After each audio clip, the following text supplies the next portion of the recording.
que lo van a pasar 5 minutos Ah, antes. ok, ok. Ya. Va. Ah, Está bien. ok. Ya les dimos a... Bueno, nos dimos a eso. Okay. You should just be able to click Ah, no, eso. play when it's done playing. Okay. I'm just gonna copy the It's only 3 slides. slide. I mean 4 slides. Perfect.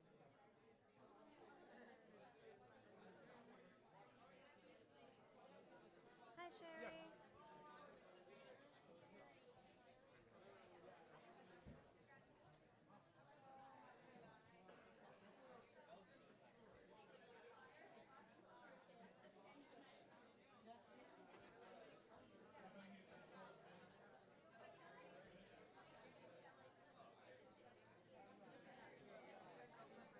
I have time, right? Just show me the Yes. Instacart. Oh, yeah, yeah, yes. By all means, go ahead and park. Do you have Hi, any Sherry. just Yes. Yeah. Just when the kids get in here, sit down, and we're good. Yes. Yeah, yeah, yeah. Okay. No, because all the students have their own like chaperones, so that's good from that end.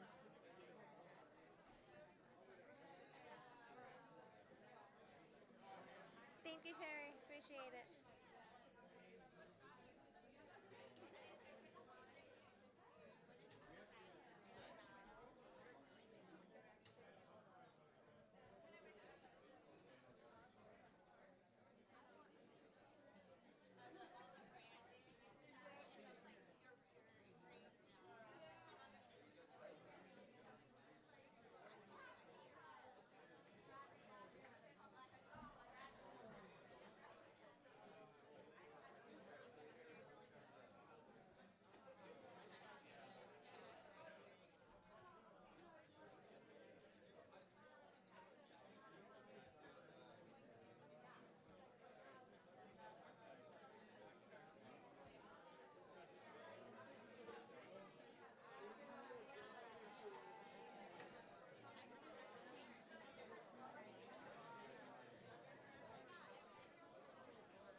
good morning, everyone. How are we doing today? All right. Let's ask again because I can hardly hear you guys. How are we doing today? Good. All right, so we're going to start within a couple of more minutes. We're waiting for some of you guys' students to arrive. But in the meantime, we're just catching up with our speakers, but we're just minutes away from our exciting event. And thank you for joining us today.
All right, so we're going to get started.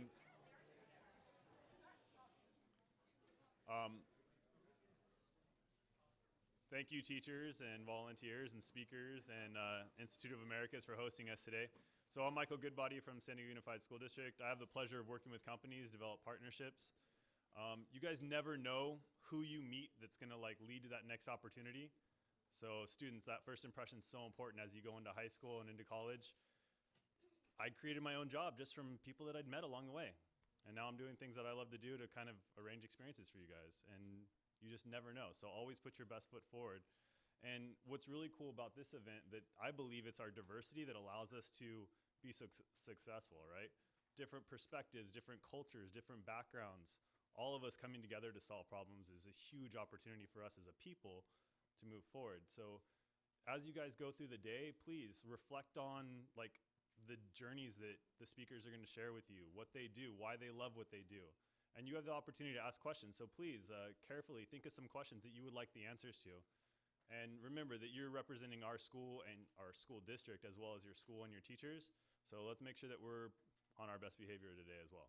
All right? I know I don't even have to say that to you guys. We're excited for you to get ready. We'll have a couple different panels. We're going to break up the day. You'll have a couple opportunities to take a break. And I hope you guys enjoy it, all right? I'm going to introduce Steve Chappell from Intellectual Capital, who put this event together.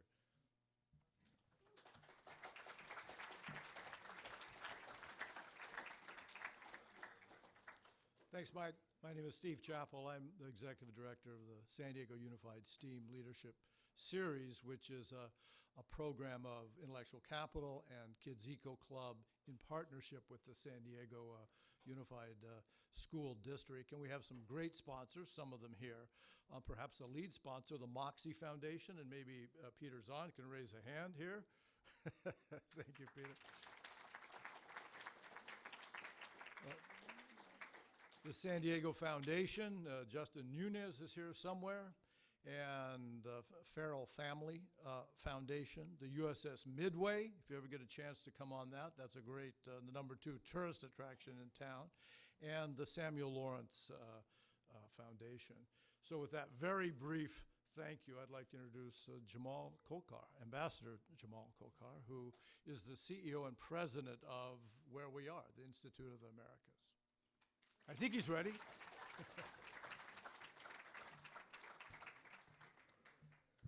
Too many men in suits up here, huh? So, good morning. Thank you very much for coming. Delighted to be here today to support this event.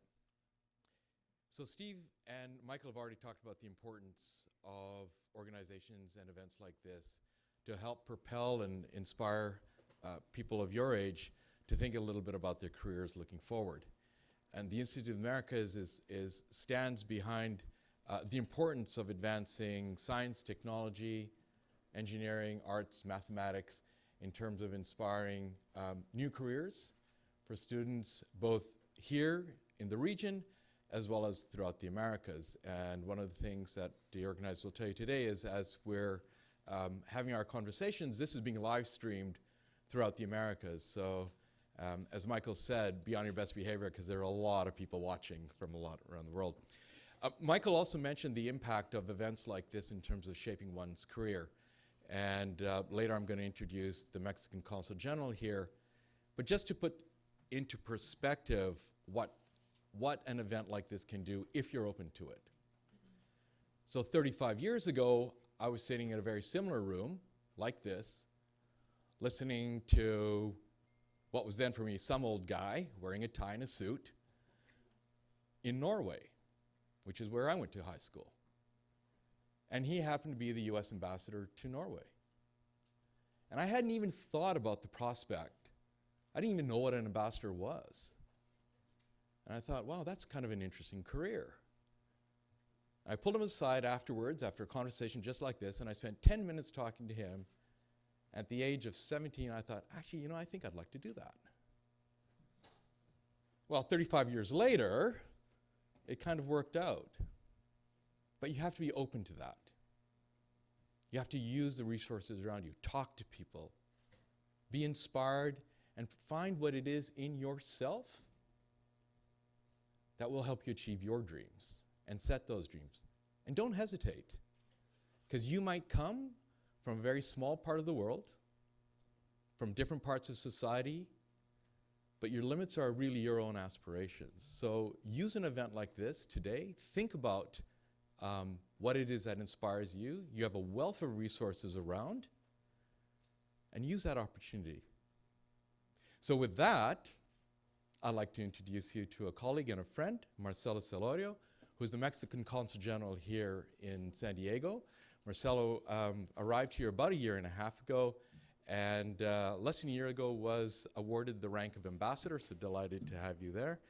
And in the short time that she's been here, she's been a powerhouse leader, and it's good to see successful young women really own the stage, if you will, in the region. So Marcela, thank you very much for joining us today.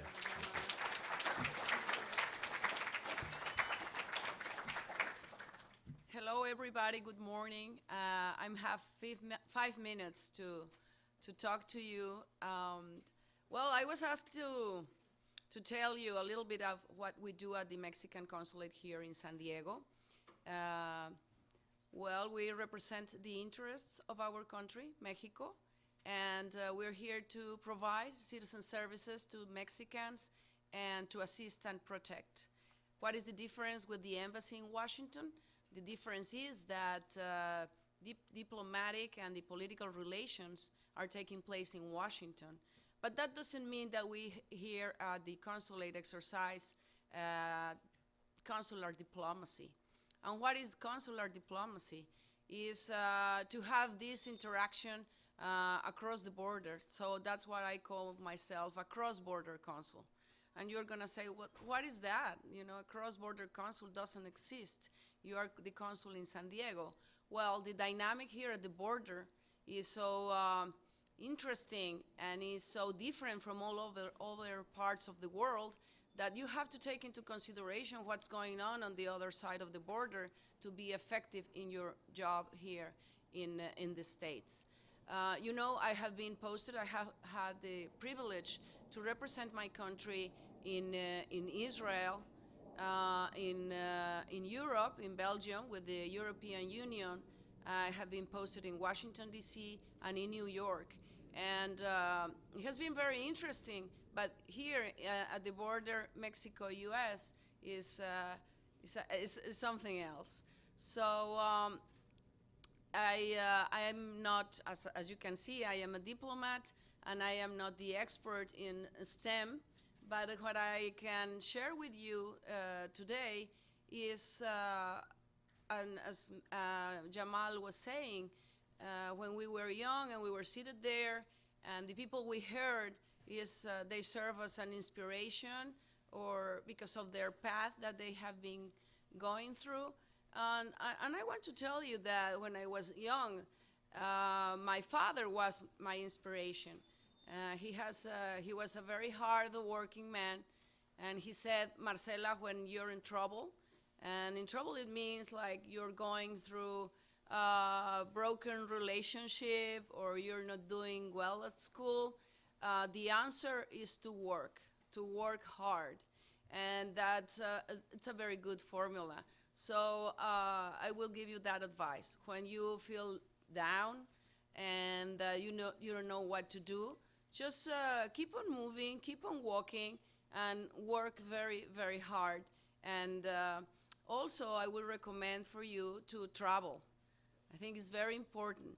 One of my experiences in Israel is that these young kids, they go to army when they're 18, and they spend 3 years, well, guys spend 3 years in the army, in the military, and the girls spend 2 years. So when they finish the military service, they are 20 and 21, and they don't go to the university right away. They go and travel and get to know the world.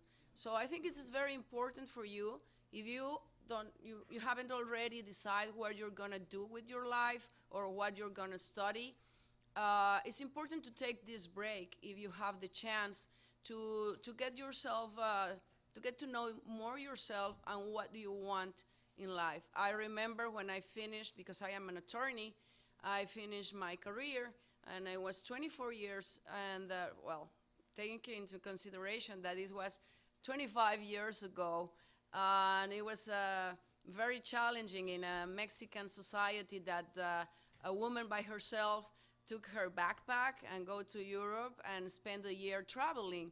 So it was like a shock. And my parents didn't want me to go. And they say, no, Marcela, you shouldn't go. You have to start working. And I said, I want to travel, and this is my time. So for you guys, it's very important to identify when is your time to do things. And I remember my colleagues at the university, they said, oh, you Marcela, you're crazy. How come you're going to go backpacking Europe by yourself? And I said, well, this is my time, and this is what I want to do. So it's important to be determined what you want, but it's important also to be responsible of your own decisions, because that's the key. To be responsible, when any decision you make, you have to be responsible. And when I came back from traveling, then I said, well, now I know what I want to do, and I start working. And well, I became a diplomat and joined the Foreign Service, and I had this chip, you know, like, I don't know, in Dora the Explorer, you know, that comic. And I want to go everywhere. I want to meet some other cultures. I want to have new friends, but mainly the privilege to represent my country. So, and anything you do, you can have fun, you can play, you can fall in love, and I recommend you to do that, but never, never stop walking, and never stop studying, and never stop working. That's the key. So I think that's the message that I want to convey to you all, and I wish you the best, and I hope that you identify early in life what you want to do and be committed to that. So thank you all.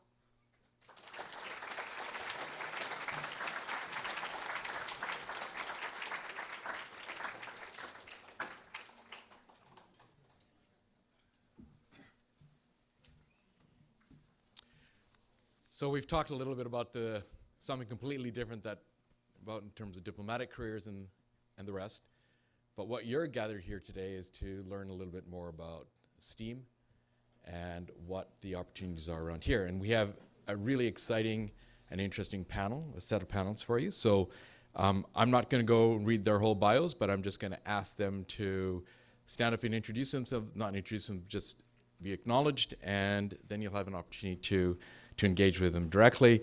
We have Felipe Fernandez, the CEO of Yelp Software and Engineering. Thank you. Guillermo Mejia. Is Guillermo here? Maybe not yet. He's probably stuck in traffic. Gabriela Dow. Is Gabriela here? Also stuck in traffic. So I'm going to really speak really slow and hope to get here in time. So, Adriana Herrera. Adriana is an entrepreneur and consultant advisor and co-founder of Gradient Fashion Change. Miguel Marshall. Miguel is the CEO of Centro Ventures. And Adriana Hildes. Is she here? Also stuck in traffic. But we'll make up in terms of quality if we don't have quantity. So the pressure's on our speakers. Let me just take this brief opportunity to introduce our keynote speaker today. So Wendy Martinez. Wendy's the manager of cybersecurity at Raytheon. So I can't actually say much more than that because I'm not allowed to. Cybersecurity, what can you say? But she's had 20 years experience as an electrical engineer and oversees a very significant large team. I'm told significantly of men, of which she's the only woman. So there's a little power behind you there. And for the last 12 years, Wendy's supported the development of an amphibious class ship, which are used for the Navy and the Marines. She's completed successful upgrades of ship-wide area network on a multiple of those ships, including 3 of the naval vessels named in honor of places affected by the September 11th terrorist attacks. She's passionate about working with students and is working on sort of robotics in terms of engagement with students on robotics. Comes from San Diego and the public school system. So an inspired leader. Wendy, thank you very much for joining us.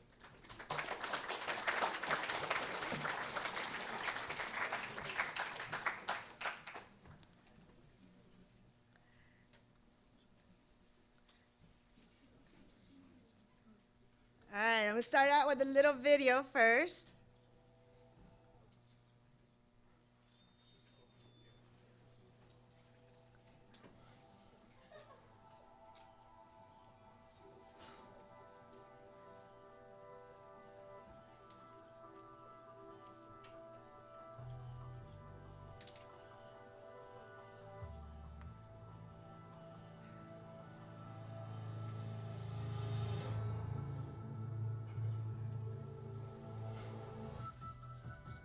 It's working with one another because it's second nature. They work together across business unit to meet the mission.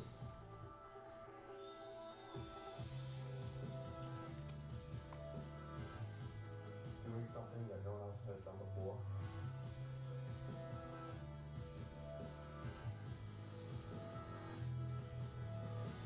We have a very diverse workforce. Recognizing that we can accomplish more together than we can by ourselves. Three little words. We, not me.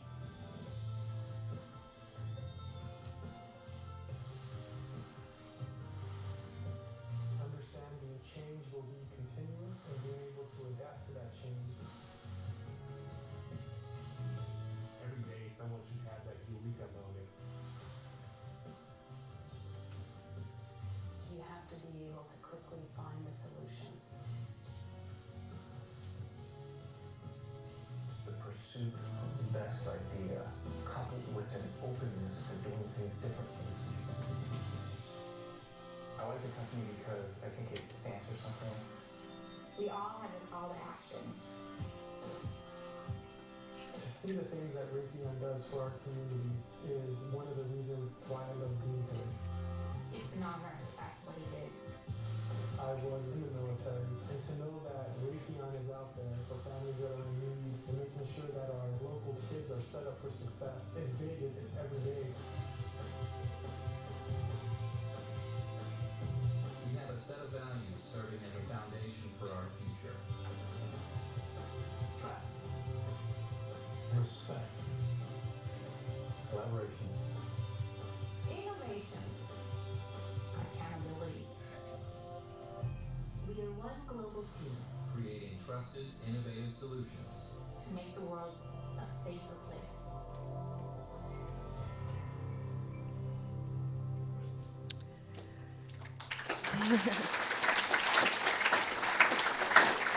So it's an honor for me to be here today with you guys. I do say that kind of in my introduction, I've actually had the opportunity to travel the country, travel the world as being an electrical engineer. And today I've done, you'll hear a little bit more about my story, but as Raytheon, I've had the opportunity that we are one global company. And now with engineering and technology, you no longer are just stuck in one little area. And what we do, I mean, most of our business now is international. So 70% of our business at Raytheon is international. And the company's come a long way. So we've been there from the real beginning. We've been there. We invented the microwave. We were the ones that were there during the Apollo 11, putting the first man on the moon. And engineering is constantly changing the world that we currently live in. So today I'm not going to talk too much about Raytheon, but more about a little bit about me and tell you a little bit about my story. But I do want to start out with I'm going to start out with my favorite quote, and I'm going to end with my second favorite quote. So my first favorite quote comes from Mr. Einstein, which is one of the smartest men that ever have lived. And one of his quotes was saying, there are two ways to live your life. One as if nothing's a miracle, and one as if everything's a miracle. And I choose to live my life as if everything's a miracle, because it does three things for me.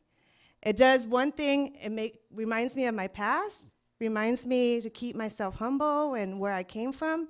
It reminds me of where I am today.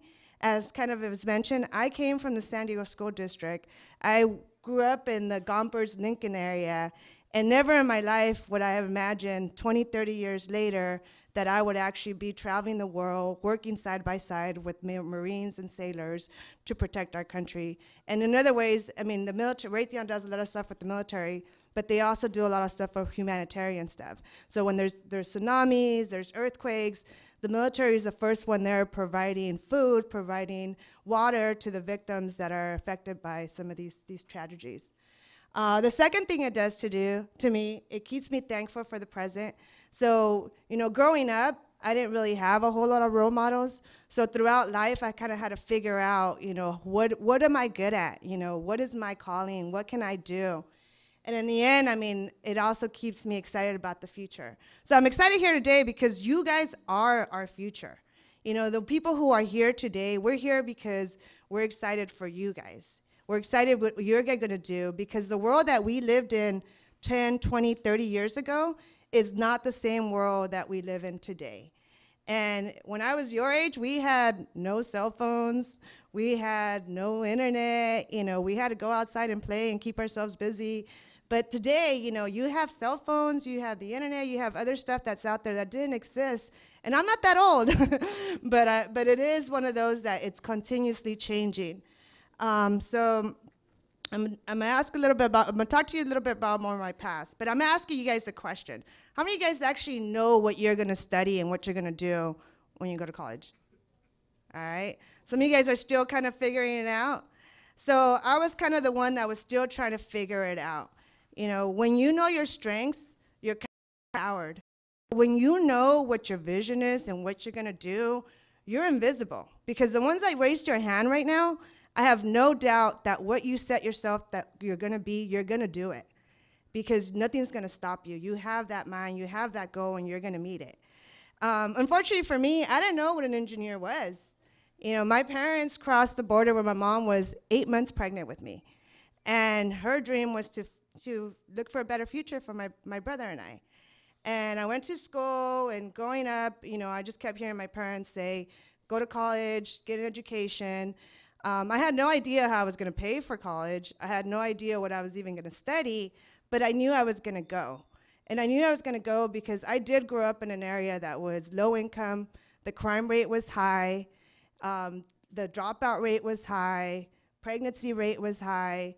So some of the expectations weren't really there, but I knew that education was the key to break that poverty cycle.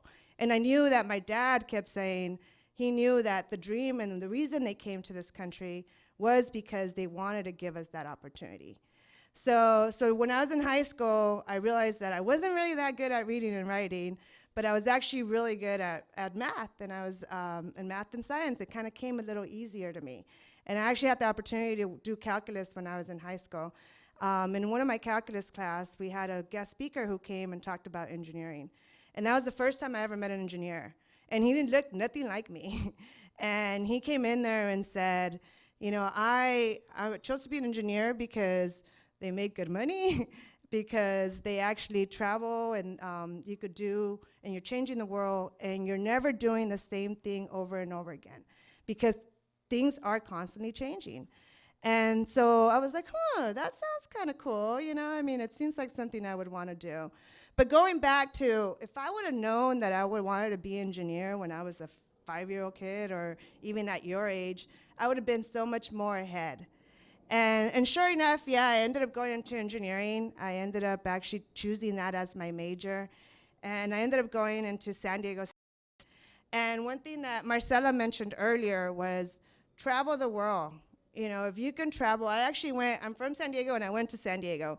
Part of it, I wanted to stay near my family, but now that I've traveled all over the place, I realized that you pick up so much. You learn so much from different cultures that are out there. You learn so much about yourself.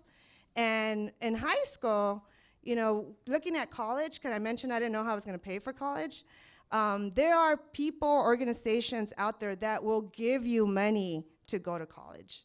So the one thing that you guys all need to remember, if you don't remember anything about my speech today, make sure that your grades are good, get involved in organizations, get in sports, because those are the things that are gonna get you free money to go to college. That's stuff that's gonna get you scholarships, that are gonna get you out there, and are gonna set you up to a path of doing a freedom, going out there and doing some of the things that you wanna do. So right now, I don't know how your grades are, if your grades haven't been so good. If you're like in 9th grade, 8th grade, now is when it starts to matter. So forget what happened in the past. Today we're gonna focus on what's going on today and what's going on in the future, because you have a choice today. And we're here today because we believe in you, and we want to make sure that you guys are the ones that are going to take that to the next level. So make sure that your grades are good. You know, even when I was in college, so I started college, I entered into engineering, and let me talk a little bit about statistics. In engineering, there's probably about a room full like this, and probably there's 100 people. There's probably about 8 females. And unfortunately, that statistic hasn't changed a whole lot. So in the US, about 19% are females. And when we talk about Hispanics, we're talking about 8%. And when you talk about a Hispanic woman like myself in engineering, we're talking about 3%. So the statistic is very low, yet we need a diverse thinking to be able to go to the next level. So in that sense, yeah, it has been a little bit different going through when I'm, you know, speaking to the females out here. You know, we definitely need you ladies to actually join our organization, join to STEM, because engineers, scientists, they're the ones that are making the world a different place. They're the ones that are changing the world that we live in. I actually had surgery about a month ago, and I actually had a little robot in there with doing surgery. So these are the things that our medical society is doing, what our engineers are doing. So it's really one of those things that's changed the world we live in. I've actually had the opportunity throughout my career to work on chips that have gone on Xboxes, that have gone on cell phones. And as mentioned, now I'm actually working with the military. But one thing that I learned throughout my career was that you have to have, you know, the things that you're doing in high school. So some of my high school friends are still my high school friends. And when I went to college, you have to build that relationship too with the community and with people that are out there. So it is, you know, you'll realize that when you do travel that, you know, we all have different ways of looking and thinking, but we are more common than we are different. So that's one thing to keep in mind. Throughout my career, I've learned that it's sometimes not what you know, it's who you know, but it's also working hard, sticking to your values, and knowing what you're worth. So now when I talk about getting to know what you're worth, when I was in one of my first job straight out of college, I went to go manage a program on board a Navy ship. And I went to brief to captains, and there was a lot of sailors, and I remember in the room, nobody else, I turned around and I was the youngest person there, I was the only person of color, and I was probably the only female there.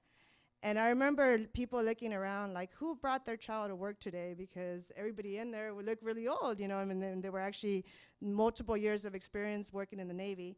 And in a while, they realized that I was the person in charge of their system, and I was the person that was gonna make sure that their system was working. So what I learned that day, and I was nervous and I was scared, but what I learned that day was to believe in myself. I learned that, you know, throughout your life, you're gonna learn at what you're good at. And kind of what Marcela was mentioning, you know, you kind of learn a little bit about yourself. So right now, the ones that don't know what you're gonna be studying, pay attention to those classes that make you smile.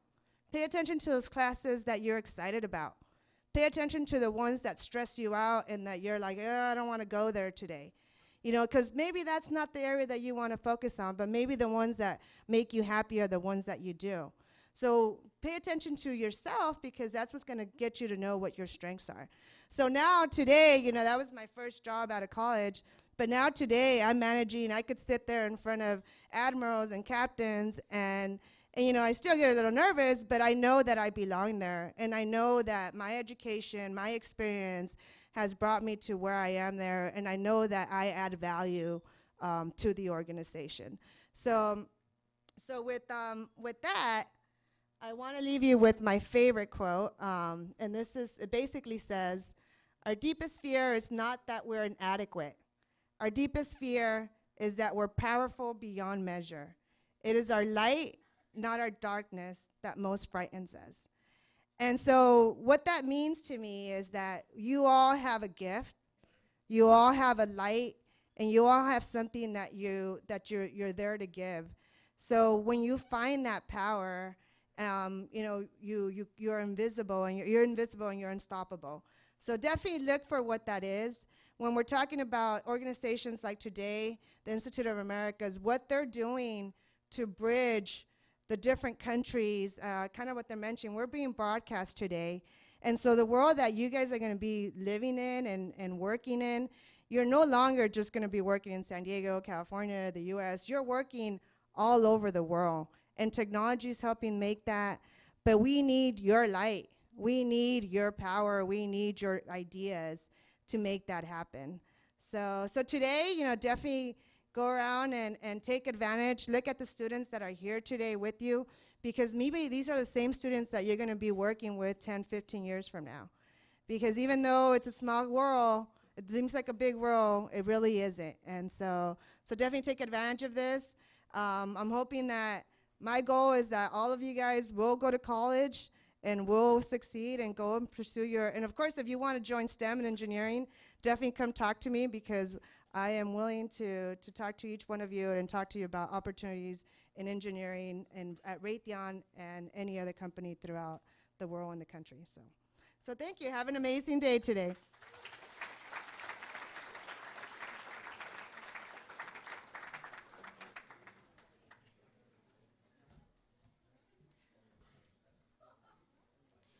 Thank you, Wendy, for sharing your journey and experiences with us. And we look forward to knowing more about you and your experiences throughout the panels today. Once again, good morning, everyone. Welcome to Institute of the Americas. I'm Luisa Reyes. I'm STEM Programs Manager here at the Institute. And before we proceed, I have a couple of details to share with you all. This morning, we're going to split into two groups. Since today, you're going to meet very exciting professionals in the fields of software engineer, IT, and business. Group number 1 is going to be all junior high students, and you're going to be going to a separate room, and you're going to exit on my right-hand side, and my colleague Yvette, raise your hand, she's back there.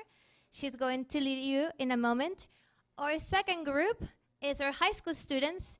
You will remain here in the auditorium this morning.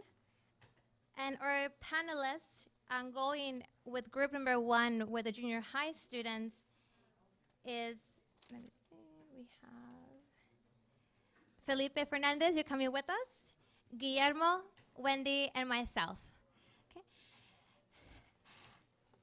All right, so now that Yvette is ready, please, group number 1, junior high school students, please follow Yvette on the exit.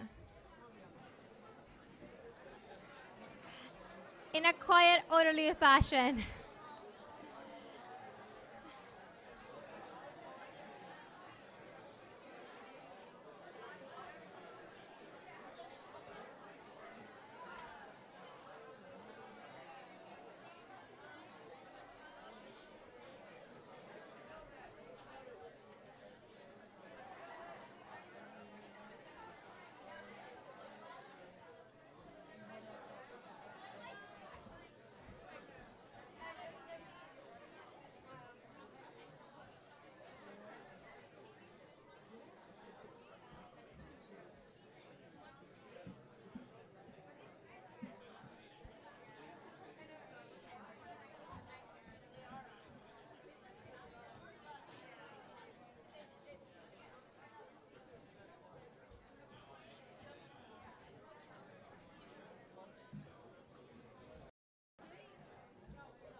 both have 4. One wasn't here yet. Actually, 2 of them, I believe, aren't here yet.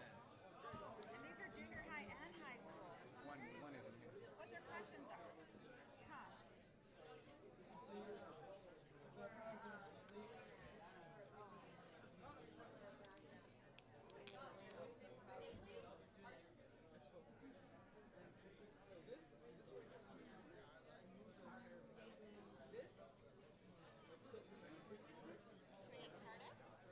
Tom? I think, do you want us to start? Oh, let's wait one more minute for the final panelist. Let's 10:20. Who is it? Reporter from Guillermo Miguel. No, Adriana Elvis from Voice of San Diego. Oh, she should definitely be here. He said Guillermo. Guillermo was missing on the other Oh, panel. so Guillermo's missing. Should we start? Are they gonna give like an introduction? I think we're starting. Tom, start? Okay. Hi, everybody. Is the microphone on? Oh, right? Okay. Got it. Okay. Okay, guys, so we're going to go ahead and get started. I have a pretty loud voice, so I might not even need a microphone, but they're doing some adjustments. And I think, as all of you know, we're joined by a live stream audience. So you have people from Latin American capitals throughout the world that wish they were sitting in these seats. So that they could ask some questions. They will also be asking questions, but to really receive some of the information that I think is quite valuable that you're all going to be receiving.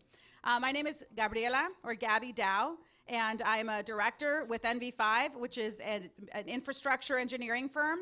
I'm a partner with San Diego Plug and Play, which is a technology venture capital group. It is part of Plug and Play Technology Center in Sunnyvale in Silicon Valley, which is one of the largest investors and accelerators in startup tech companies in the world. And I'm also the owner of Mora Dow Consulting, which is a small business. So you can see how many of us, I think, wear plenty of hats. When we were your age, we did not know what that hat was going to be. I thought I was going to be a journalist. I spent some time working at CNN. I worked at the Los Angeles and in the Washington, D.C. bureau. Before that, I worked at the White House in the Office of Public Liaison. It's now called the Office of Public Engagement. I went to UCLA. I worked for the newspaper there, the UCLA Daily Bruin. I worked for my high school newspaper. I went to high school here at Patrick Henry. So I thought I was going to be a journalist working in the Patriot Press. Didn't know at the time, of course, what the internet was. The internet hadn't exactly been rolled out yet. So I think that the future for all of you, you have no idea what you're going to be. You probably have a good idea of what you enjoy, what you're good at. I really enjoyed writing. Being born in Mexico, I was obviously bilingual, and I always wanted to maintain my Spanish-speaking abilities. But the future is yours. You're going to be shaping what all of us will be enjoying and benefiting from, just like the people before us built the internet, the technology, and protected free speech, and allowed us to roll out some of the careers that we have today. So I'm as excited to hear from all of you as I am to answer any questions that you might have. So I'm going to go ahead and go down the table here and let each of the other panelists introduce themselves as well. Hi, thank you, Gabriela. I'm Miguel Marshall. I'm the CEO of Centro Ventures. We're a firm, a real estate development firm in Tijuana. We do mixed-use apartments, retail, and co-working spaces. I'm an entrepreneur. My background is in accounting. I did an accounting degree in Mexico and a dual business degree in the U.S. So I've had a perspective on both sides of the border. I've always tried to be involved in San Diego. I know Gabriela for a while now. I actually did their program through one of a startup I did in 4 or 5 years ago, Ahorro Libre. We went to Silicon Valley, had a great experience over there with Plug and Play. And so I've been an entrepreneur and generated companies from tech to real estate. I'm also a global shaper. I'm part of it's affiliated to the World Economic Forum. It's the group of young leaders between the ages of 18 to 30. So many of you can apply once you are in college. So it's a very nice, cool group, and eager to talk more. Good morning, everyone. My name is Adriana Herrera. I am a serial tech entrepreneur. I've built 2 tech companies. My first company was called Fashioning Change, a recommendation engine for people to buy sustainable and fairly made alternatives of their favorite name brands. So people would say, I like Banana Republic, I like Zara, and our platform would give them the alternative that was the same style, same price point, or less, and actually be made sustainably and fairly made. That was my first company, is venture-backed. I moved that company from San Diego, which I started it here, to LA, where I actually started my second company. My second company is called Grand Intent. It's a big data marketing tech platform where we actually helped e-commerce marketers compete against companies like Amazon. We helped them understand who they were losing customers to, where they were losing them, why they were losing them, and then more specifically, every place across the web they should put their marketing dollars. I'm fortunate enough to now spend time with family and have other companies pay me to scale up their companies. I'm actually a self-taught engineer. I was horrible at math in high school. I actually was going into college with sophomore standing, almost didn't make it in even though I had sophomore standing because I couldn't pass the math requirements, and I had to go to night school to do it. So if anyone's bad at math, don't think that you can't get into tech or STEM fields. It's just learning like another language. And it wasn't until I actually started coding and getting wired in myself that I came to learn that. And actually, I build algorithms now. I hack and do all their things. So if you're not good at math, talk to me because you can still get into tech. I've been honored enough to write for the New York Times. I never thought I'd be a journalist, but then building a tech company as a Mexican woman entrepreneur. It's a male-dominated industry, white male-dominated industry. Then it's white women, black women, and then Mexican women, way at the bottom. So people seem to be interested in what I had to say, building the company up.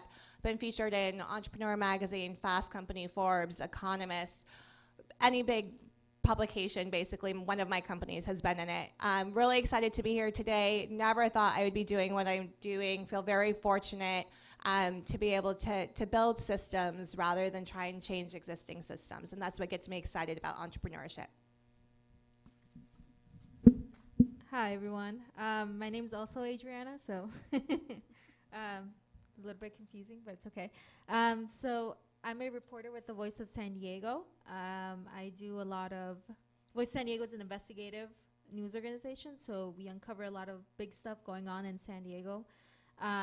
I just recently graduated from San Diego State University in May, so this is my first job out of college. I'm new, and if you guys have any questions about what life is on college, let me know, because I've had my ups and downs. But my passion is reporting, specifically dealing with issues of my community, my Latino community, because I'm Mexican American. I'm a first generation, so my parents came here, and my sister is, she went to UCSC, and now she's a neuroscientist, so we've had a lot of thinking to do to our parents because they brought us here. But one of the things that I'm really interested at is I do a lot of video journalism. So I edit video. I do a lot of, I'm trying to get more into motion graphics. So I like telling stories visually. So if that's something you're interested in, I also have a little bit of background on that. I'm not a tech person at all when it comes to, these other people in the panel here, but I kind of am. I know a little bit about different ways to tell a story online. So.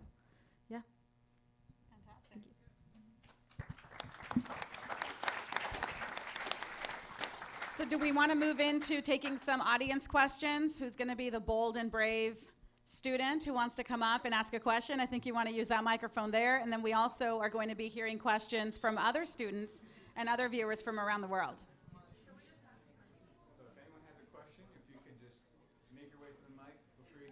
Any question's a good question, and I'm sure And you want to use the microphone so that the global audience can also hear your question. So even if we can hear you right here from the audience, the people who are watching on the live stream won't be able to hear it.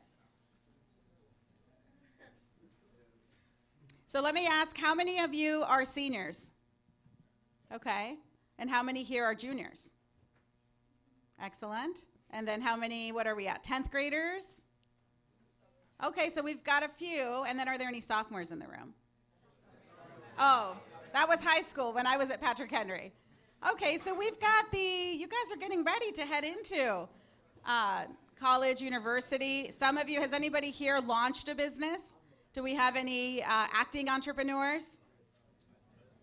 No? All right, well, we've definitely got bold students. So who wants to come up and ask one of the first questions about entrepreneurship? I really love how you shared your experience, which doesn't seem like it was that long ago. You obviously having most recently been in college and thinking about what your career might be, and then you thinking about how, well, I'm not good at math. How do I end up working in a technical field? And then Miguel, of course, also having gone through an accelerator program. All right, so here comes one of the first questions.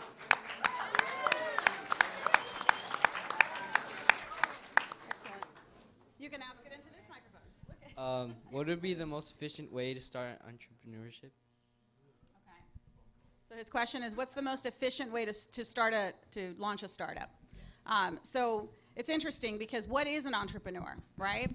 And I serve on the advisory board of the San Diego City College, and they thought about having a course in entrepreneurship. And my advice to them was actually, I don't know that there's a course for entrepreneurship. You can get your master's in business, maybe do your MBA, but an entrepreneur is somebody who has a skill set and a talent, and so maybe you're very good at math or programming or sciences, or in my case, English literature, journalism, writing, helping the programmers to explain why what they're doing is important. That's the only way you're able to actually sell it, is to be able to explain it and create a business plan and a marketing solution. So you have to have that core skill. And usually it is writing, mathematics, science, or art, something that you're passionate about. And if you see a problem that you think needs to be solved, and you want to try to solve that problem, and you don't care how much you get paid, entrepreneurs often don't work for pay. You launch a business, you're the owner, you're trying to raise funding, sleeping on somebody's couch while you're really just focused on your solution. You are an entrepreneur if you're trying to create that solution, and you're not as interested in just taking a job and working on something that somebody else is directing you to do, but you want to self-direct and say, I actually think I can help solve this problem. And so that makes you an entrepreneur. Now, I've had people come to me at Plug and Play, students, and say, how long is it going to take for me to have the startup? And is it as fun as it looks? And what should my startup be about? And so my answer to that is, it's going to take probably 10 years for you to even see that you're potentially going to have success. It's a lot. And that's going to be potentially 10 years working for nothing. You'll have a job at Taco Bell on the side, or we have entrepreneurs. One of them was working at Best Buy. And the investors finally told him, you need to quit that job and we'll pay you. We're already investing in the company because we now need you full time in this IoT, Internet of Things venture that he was doing. But before that, he was, sleeping on someone's couch, living at home, eating pizza, just focused on what he believed he could build. And so is it fun? Not always. I mean, it's not the most fun to be working without pay and to have a lot of failure year after year after year, but to still believe in yourself and to still think that you can solve this. The failure rate is high for startups. A lot of people try, but they maybe thought, I thought I was going to get a lot of investment and make it big a lot sooner. So you're an entrepreneur if you want to work for yourself, if you have a skill and you believe you can use that skill to solve a major problem. And a lot of people launch businesses, take a job, launch another business, and that is an entrepreneurial mindset. And I think that's what the United States really fosters. And certainly that's what we see in the Tijuana, San Diego, Baja California region. It's all about the people and the mindset. The entrepreneur is the person who's selling things out of their garage, who's selling things out of their home. Maybe they don't think they're going to be the next billion-dollar tech startup, but they are using whatever's available to them and working for themselves. And so it's really more of a mindset and then a willingness to sacrifice for that mindset. And I'll let you answer also. Well, an entrepreneur for me is someone different that doesn't sort of fit in to the regular standard of the way of life. I don't know. For me, I was in junior high school in Mexico, and I got kicked out of my school because I had horrible grades and was very I have like ADHD or something. Yeah, I'm very hyper. So I couldn't fit into my school. I always thought that I don't know, when I did my they give you like the test to see where they told me you should probably go to the technical school instead of going to college. I didn't listen. I just did what I thought I should do. I liked, for some reason, finance, and got into that industry and became an accountant, but that sort of opened my eyes into investing, into raising money, into entrepreneurship eventually. And so I think that there is the entrepreneurial mindset. I didn't even know what was an entrepreneur when I was in high school, not even in college. And so I was learning along the way. Right now, there's a lot of information. I'm 31. When I was 19, 18, there wasn't much. So I think, that's what I think about entrepreneurship. So I have a slightly different perspective. I would say an entrepreneur is anyone who solves a problem, whether it's a problem in your community, a business problem. If you're working towards a solution, you're an entrepreneur. You're solving a puzzle. That's what you do every single day as an entrepreneur. You're building a business, but you don't necessarily know what the solutions are. You're figuring it out along the way. I would have a slightly different perspective that it's not going to take 10 years of grinding it out. I have been very fortunate to be mentored by some of the best minds in technology. You guys might be familiar with Tinder, have heard of it. Sean Rad is one of my mentors who has a very different perspective, where it's you put up some ideas, you test it for 3 to 6 months. If it doesn't work out, maybe there's no market there. Maybe there isn't really a problem that needs to be solved. And so then you move on so that you're not working on the same thing for 10 years that actually has no market because there's no problem to solve. So it's slightly different perspective. Entrepreneurship is also being tenacious and persistent, doing things that no one has done before, being willing to be constantly uncomfortable. Be comfortable with being uncomfortable if you're going to be an entrepreneur, because you're going to be in situations where you're the only person who maybe is a woman, Mexican, who comes from Mexico and here, and in a room full of 120 white male men in suits.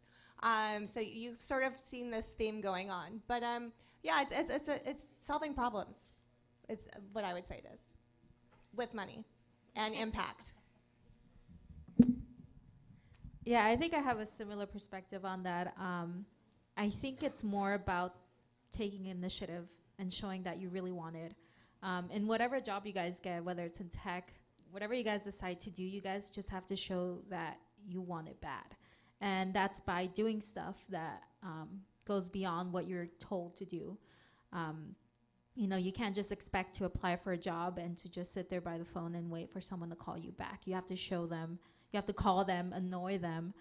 You have to just sort of learn stuff on your own. If let's say you want to go into an industry where it takes years and years of studying, well, then, hey, there's the internet. I mean, there's information everywhere where you can just start looking it up yourself. So I think for me, that's one of the biggest things to becoming an entrepreneur. I'm not an entrepreneur.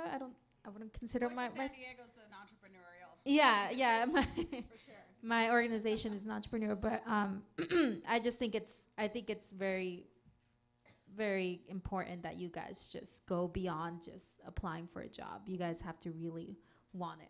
So yeah. What is your name? Daniel. Fantastic. So be like Daniel. You gotta come up and you gotta put yourself out there. Is there anyone here who actually is thinking about starting a business, or maybe had an idea, or has like sold stuff for their school? Like a few hands. There we go. Cool. We got a question. So, failure and belief was brought up. Was there ever a point where you failed and your confidence was shaken, and how did you regain that confidence in yourself? Okay.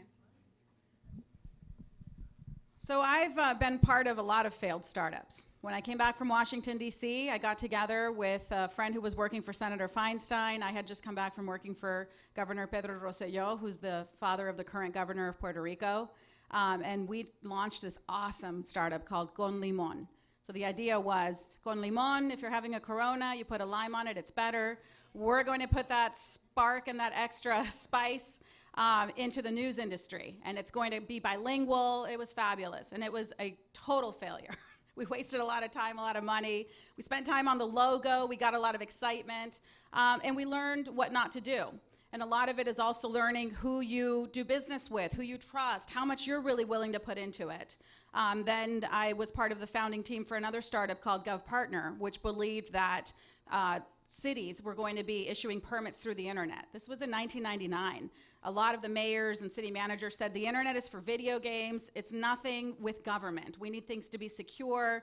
We're not playing games, and the internet is for young people to mess around. It's not secure. But then there were the mayors and the city managers and the government officials that said, yeah, this thing called the web is going to have an impact on the way we provide service to citizens. And so we had a lot of ups and downs with that startup. 12 years later, we did a lot of successful implementations with the city of Houston, with the municipality of Abu Dhabi. So it grew into a good-sized company that we sold to Cartograph. And in the midst of that, running that company, I had my kids. And so while I was on maternity leave, what does an entrepreneur do? You launch another startup. And I launched a startup called Friends with Class, which was friends could create classes together using a technology platform. That was a lot of fun. I had all my friends who also had little kids. We wanted to learn photography, but we had our kids. We couldn't go to a class with our babies. So we hired the photographers. We put it all on an online platform. That startup failed because I saw it wasn't going to scale to the level that it would need to scale. It was very time intensive. So it was profitable. Within the first 3 months, it was making money. I could have just dedicated myself to that venture. But I made the decision that this is not something that is going to achieve the success that GovPartner, which I was also running at the same time. And shortly after that period, I was also diagnosed with stage 3 breast cancer. Complete shock. I was 35 years old. I had my little 2-year-old and my little 3-year-old sons. No history of cancer in the family. I don't know that you would call that a failure, but that was definitely a moment of shock. It's been 8 years now, and so I went through the chemo, the radiation. My family was incredible. I fought it. I'm now a cancer survivor. But you guys probably have sisters and family members.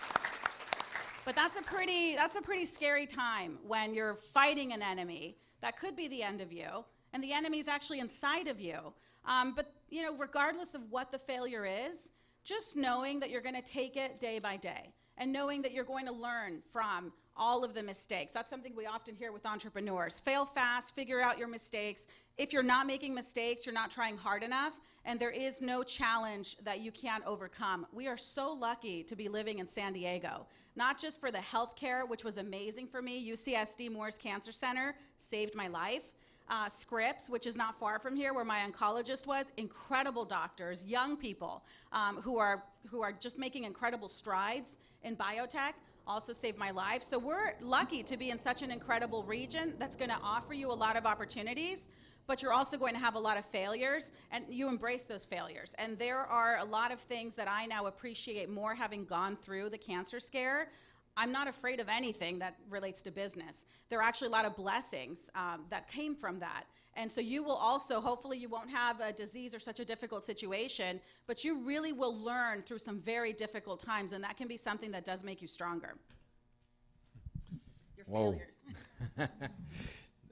So yeah, while doing companies, you will always find failures because you always have expectations, but eventually when you face reality, they're not as pleasant as you wanted them to be. As entrepreneurs, we're always thinking of of making great success, but sometimes that doesn't come. And when the failure comes in front of you, what has worked for me is to sort of, what in the startup world they say, pivot. Sometimes pivot means that you grab what works and you throw out what doesn't, and sort of reinvent the model or even yourself. Sometimes, in my case, for example, I've worked in technology for the last 5 years.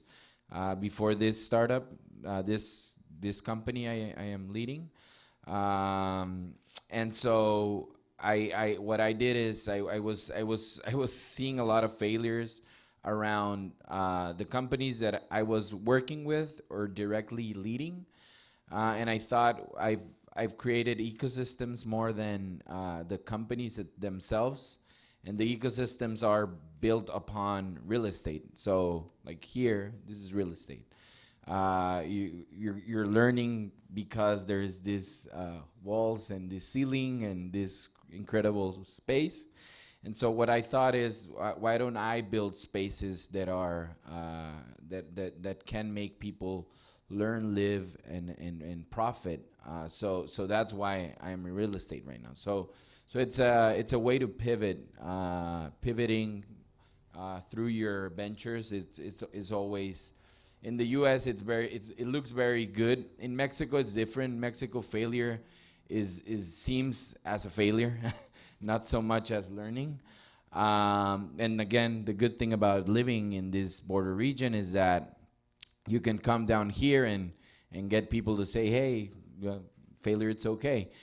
So that's what I think about it. I'll comment really quickly because it looks like we have 1 minute. You said failure and confidence, and I'm going to speak to confidence.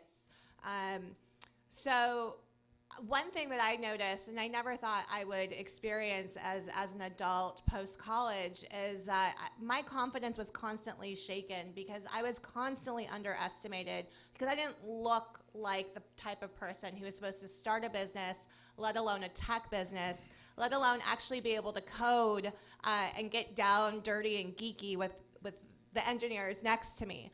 And so that took quite some time to be able to, stand up and just be able to be a part of a room and say, no, I belong here. Not just because I'm here physically, but because I contribute, and my background and the fact that I didn't look like everyone else actually added value in perspective, added value in experience, and added value because I thought differently, because I grew up differently. And that's a really wonderful thing. But it wasn't until a few years ago that I actually was really able to come to that. So I would say, at every stage in our life, our confidence is going to be shaken in some way or another. But really, the things that you might be lacking confidence in are truly your best attributes. They are what makes you authentically you. So if people don't understand that, just be you. And if they're your tribe, they'll learn that and they'll figure that out. And if they're not, you add value to their experience because they now gain exposure to you. So let your lack of confidence actually become your attributes. Yeah, I think I'm gonna piggyback that too.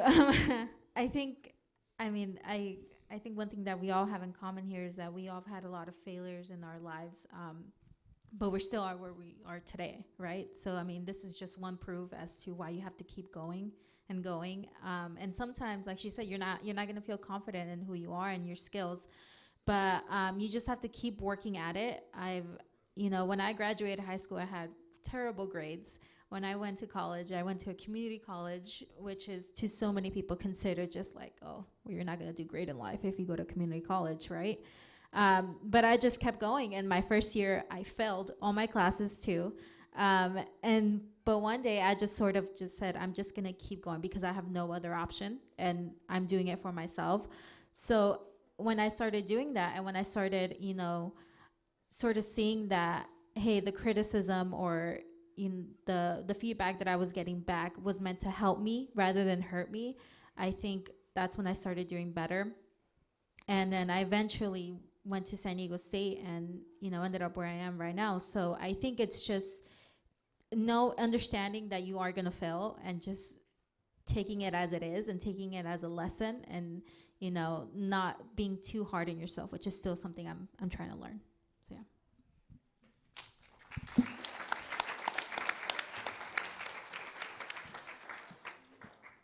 So I think that was it for our allotted time. If we can just give another hand to our panelists.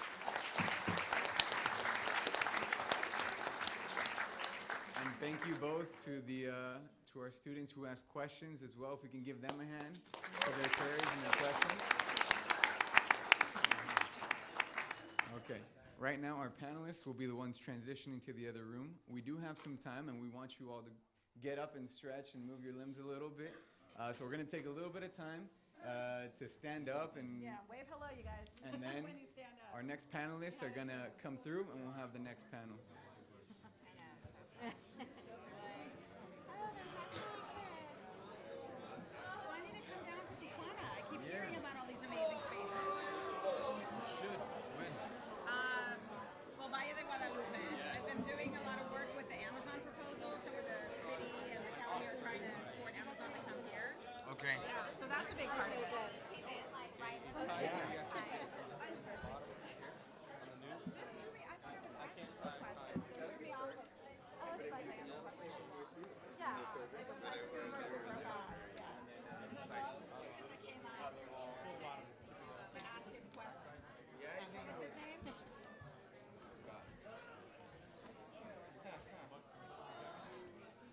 Do you need that? Is it sure? Yeah, let me, yeah. They'll start like calling you. Oh, okay, I can do this. You always start with, third button. Really, then you go. So,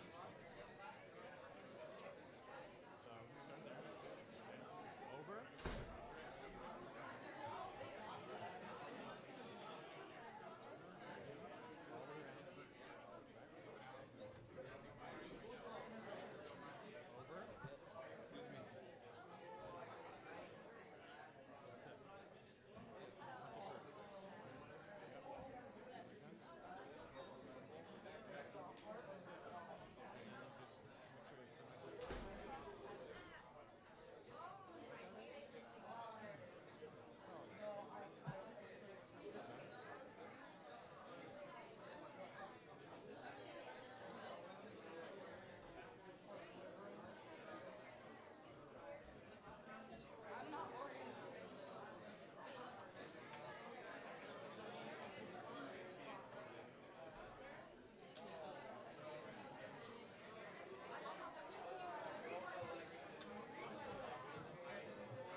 queremos que se les pierda el autobús.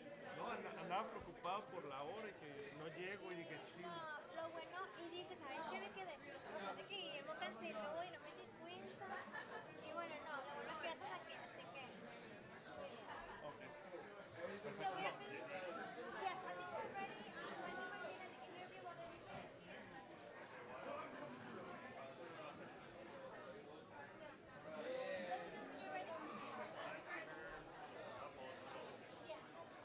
Y Guillermo, te voy a pedir para este panel que todos sepan el micrófono porque no tenemos el equipo. Ok. Entonces son 2 minutos y luego ellos hacen preguntas. Ajá. Ok. Si la dejamos abiertos a ellos y la relación, digamos, yo cuando hablaba de que bueno, desde que estoy en México, mi gran reto con el inglés y un poco de eso, bueno, la conexión de que bueno, que mi parte es médica en ciencia, ahora bueno, el programa, viajar, conexiones de una de las muchas posibilidades que están de otorga. Ok. Perfecto, gracias. No, a ti, la verdad es un placer, la verdad que bueno, Bueno, yo tengo que llegar. Andaba como rezándole a todos los dioses de que... y yo de hecho yo quiero agarrar mi centro porque no tengo. Pero yo soy mexicana, Ah, soy de allá. ¿desde Mexicali vienes? Bueno, yo trabajo aquí con el instituto, pero nací en Ensenada, crecí en Mexicali y ahora estoy allá todavía. No, yo hoy me fui desde temprano, o sea, que quería estar aquí desde las 9, pero hoy, no sé, hasta todo el mundo decía que la línea no sé por qué. Sí, de hecho me mandaron correos a todos para el caso también de que tal vez estoy un poco tarde, mucho tráfico. No sé, que típicamente para mí los martes están caóticos, no tanto los viernes. No, pero la línea que normalmente, a mí me tuvo la línea y sí, vi el tráfico, y porque dije, no voy a llegar, llego a las 9, creo que tengo, me llego y estoy tranquilo, no estoy apurado. Bueno, ok, ya estoy aquí, gracias. No, la verdad que para nosotros es todo un placer tenerte aquí, bueno, que los chicos puedan aprender de ti también.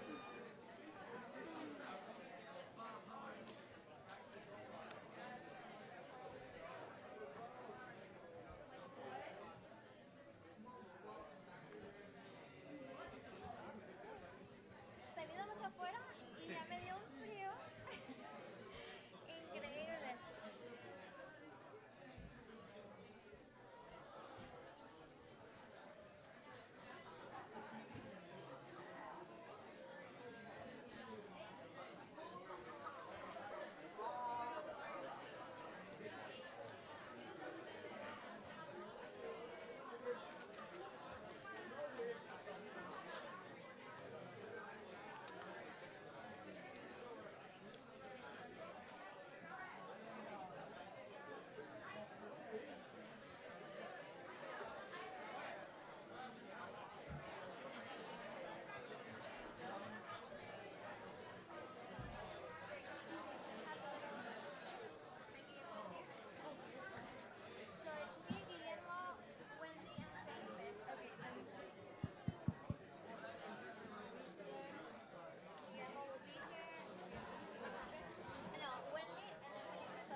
horrible, pero parece que hoy a propósito se Dijo pusieron. Guillermo que se quedó dormido, que no le llegó el correo.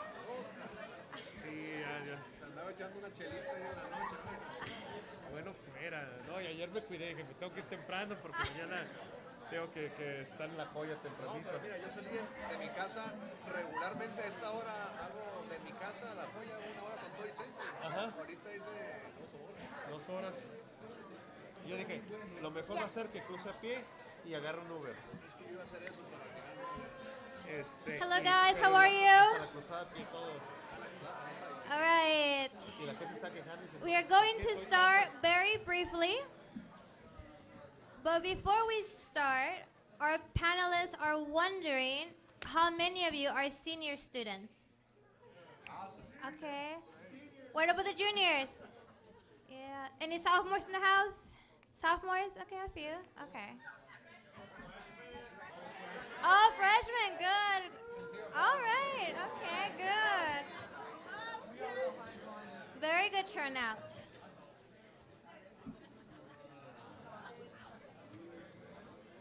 So we see them all across the board. Well matched. How do you choose them? Are they within one program or?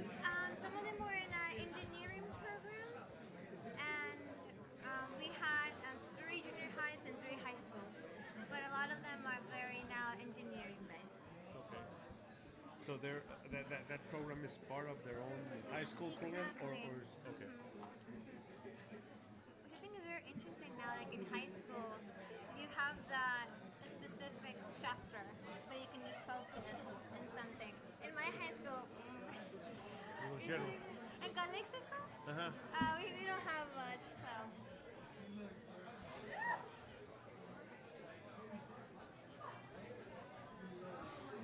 Oye, Luisa, ¿sí lo estaban filmando? ¿Sí estaba live stream? Aquí sí, en el de allá no. All right, estamos esperando a Wendy. A Wendy sí, con la entrevista.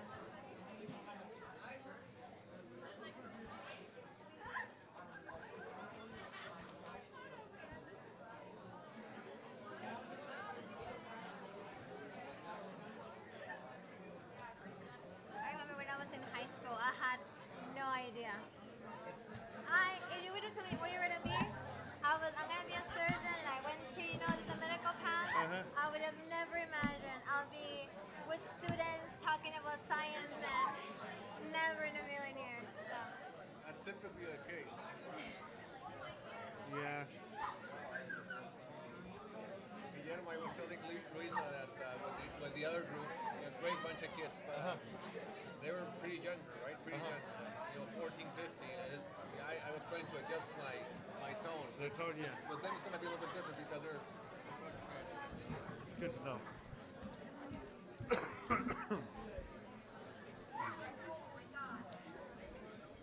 We're gonna get started. All right, ladies and gentlemen, we are going to proceed to our second panel, focus on software engineering and IT. Once again, Wendy is joining us from Raytheon. We have Felipe Fernandez and Guillermo Mejia. I want to ask Felipe and then Guillermo to come up here and introduce themselves.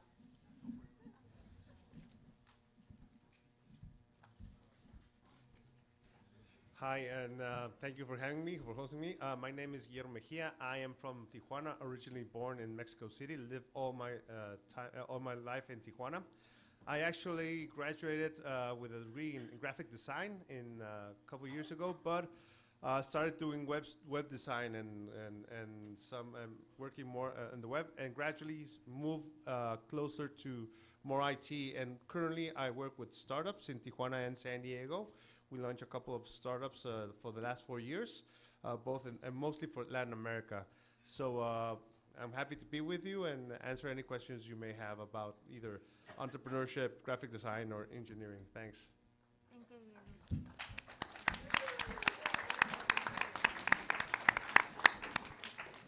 Hey team, good morning. My name is Felipe Fernandez. I learned English watching Sesame Street, true story. I was born and raised in Tijuana in a place called Colonia Juarez, which overlooks San Diego Bay. Awesome place. I've been fortunate enough to grow up basically living and operating in both parts, right, of the border, San Diego and Tijuana. I love being here, super excited. I remember being in your shoes and, you know, kind of different to some of the speakers here. I didn't knew anything when I was in high school. I didn't know what I just wanted to surf. That's all I knew. So I'll, you know, as we get into our conversation, I'll tell you a little bit more of what I do. I run a product delivery company, kind of like Uber but different, and it's based in Tijuana. So that's me.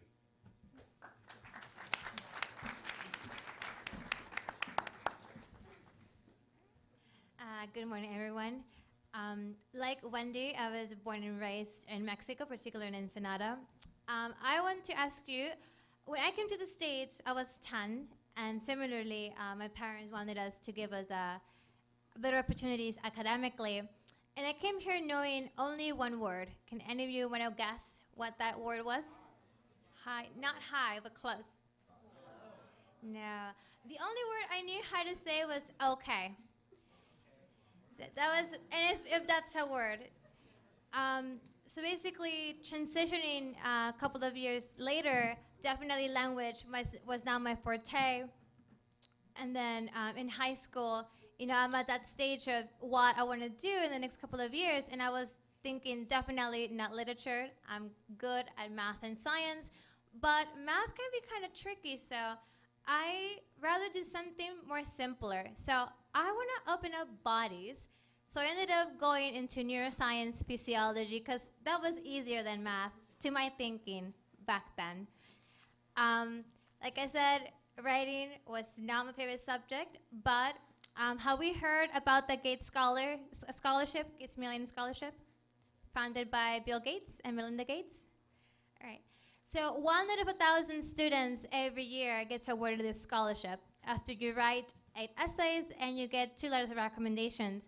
I was one of these 1,000 students, and in college, at the end, when I had to pay $100,000, I paid 0.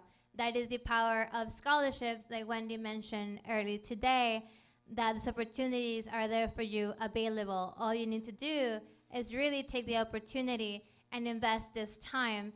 And I didn't do it on my own. At that time, I recognized English was my second language.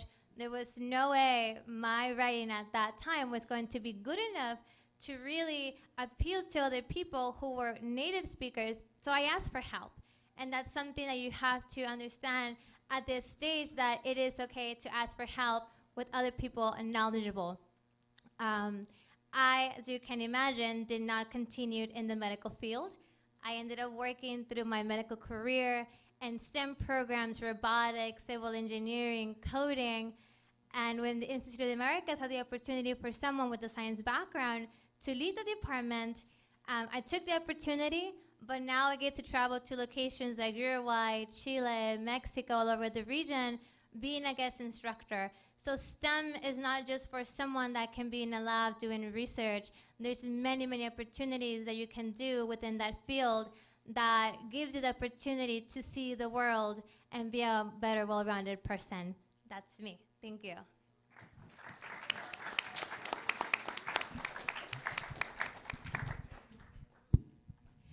Now I want to have the opportunity to hear from you and ask questions to our panelists. I want to know who's going to be our volunteer right over here, coming up to the mic. All right, thank you. If you can share with us your name and school. My name is Yerit Leon, and I am from San Diego High School. Okay, what's your question? Well, my question, the reason I come up here is because I was raised in Mexico, pretty much, specifically from Guadalajara and Tijuana. And I wanted to ask to all of you, how does it feel like personally to have a career and being involved in both places like Mexico and San Diego? And what sort of opportunities has that opened for you guys? Thank you for your question. Okay, awesome. What's your name again? Jerry. Jerry. Okay, thanks, Jerry.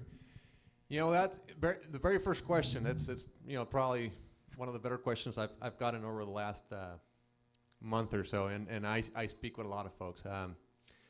what's it like, and why, and the opportunities. I think what's it like? It's basically it's fun. It's an adrenaline rush, and I'll tell you why it's an adrenaline rush, because you know, you're always building stuff, and that's not necessarily building products. You know, I build products, and I want my products at my company to run great all the time, but you're building relationships. You're creating relationships that previously did not exist. 35 years ago, 40 years ago, I wouldn't be, you know, the Felipe from the mid-'70s did not exist. Basically, the Felipe from the mid-'70s, you know, emigrated to the States and operated and lived in the States. And I would be, you know, probably, you know, in Silicon Valley or somewhere in Connecticut working for a, you know, DoD company, which is fine. But things evolved to a point where, you know, now I chose to create, to found a company that runs around software and is operate out of Tijuana. And, you know, we do product deliveries. We do on-demand deliveries for a lot of companies, a lot of restaurants, and we want to compete with Uber. And people say, hey, you're crazy, you're never going to, well, we're doing that right now. So it's exciting, and we're creating relationships. And if you like exciting stuff, you know, you're in the right place. I also have the pleasure of doing consulting for Qualcomm, which is different. It's stable, it's structured, and it's also, you know, there's a great career path. But if you want to be in the middle of you know, stuff that hasn't been built yet, or relationships that haven't been built yet, or if you want to be convincing people, hey, come to Tijuana, it's great, there's a lot of companies. If you want to be doing that, you're in the right place. If you want to be focusing on creating the next generation of chipsets, you know, maybe somebody like Qualcomm would be the best option. And both are great options, but it's understanding the dynamics and the ecosystems. So working for Raytheon, I know that we're more globally, so not directly just working with Mexico or other countries, but you know, some of the challenges that come in when you're thinking at a global level. Even working with some of my counterparts in Boston, you know, they're 3 hours ahead, so they set up a meeting at 8 o'clock their time, 5 o'clock our time. Or now you're talking about countries that are, you know, across the sea, you know, now you're dealing about 15, 16-hour difference. So we are in an environment now where, you know, you are, because of the internet and because of technology, you're no longer stuck in this one area, but you do have to be respectful to other cultures, understand their languages, respect time. You know, sometimes when we set up meetings, we want to make sure it's time that works for them and works in our time as well. So, but we are very fortunate that we are living in a time where there is no borders anymore, where there's an opportunity to reach out into multiple areas and locations because you can just call on VTC or do whatever else. So. So I'm gonna second that. It's rare. It's not like it used to be for your parents or for my parents, where they just basically work in a company from people from their community.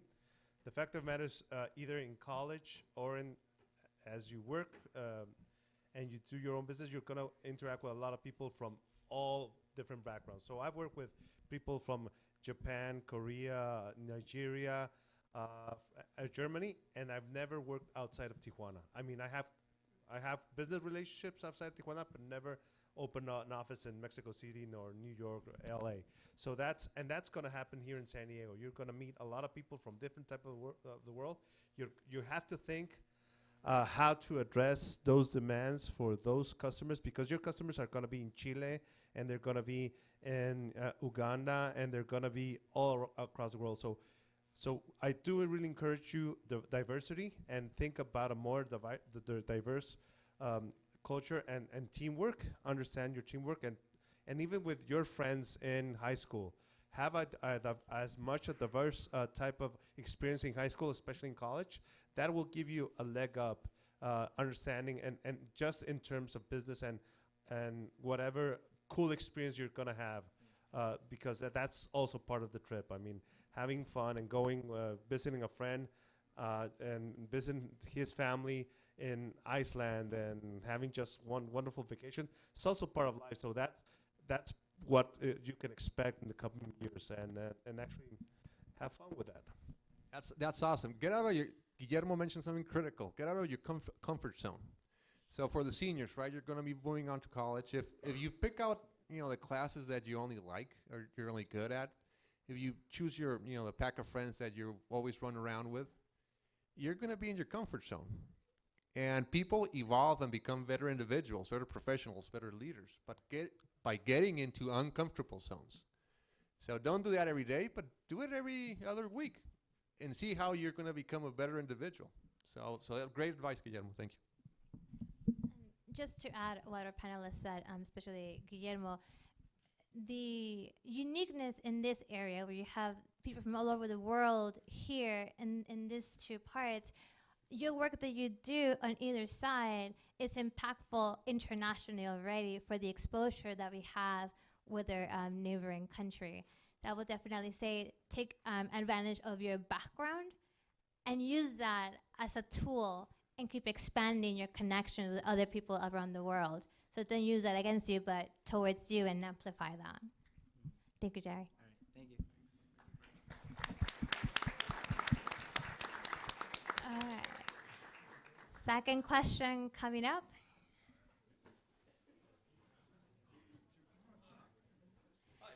Hello. Slow. I'm Jack. I want to ask you guys, how do you network to find the people you need to make your business a success? How do you find the people you need? Good question. Thank you, Jack. Yeah, so how do we make the connections to the right people we want to work with, connect with? So one thing that's really important is to connect with people that do have that type of interest and similarity. For example, for me, growing up and getting into engineering, I joined the Society of Hispanic Professional Engineers. I joined the Society of Women Engineers. I joined IEEE. So there's so many organizations out there. It's just a matter of looking, right? So if there's a specific area that you're interested in, going out there. I mean, here in San Diego, we were pretty fortunate to live in San Diego because there's so many organizations out there. There's the Chamber of Commerce, there's the Business of Commerce, there's different organizations out there where people meet on a regular basis just to kind of talk about business or talk about different things. But it is, one thing I would do is be basically Google if there's particular something that you're interested, and then see how many things pop up, and then from there, don't be afraid to go out there and join. Do you guys have a meeting coming up? Can I join and be part of it? So one thing that you guys are, being in high school right now, there is organizations even within your high school. So get involved in those organizations. And one thing that I would also say, not just get involved, but if you can get a leadership position, if you could become president of your photography class or whatever interest that you have, I mean, we as companies, we look for that. We're looking for the next leaders. We're looking for the next innovators, not just the person who's there like, what do you guys want me to do? The person that's actually making the difference and running the teams and making things work. But be definitely aggressive in your search as far as things that you want to do. Yeah, so networking is a skill that, oddly enough, they don't really teach you, but it's really necessary. So, and there's a couple of things. So, I discovered after years that that I don't want to work for a company that I don't like the people in it.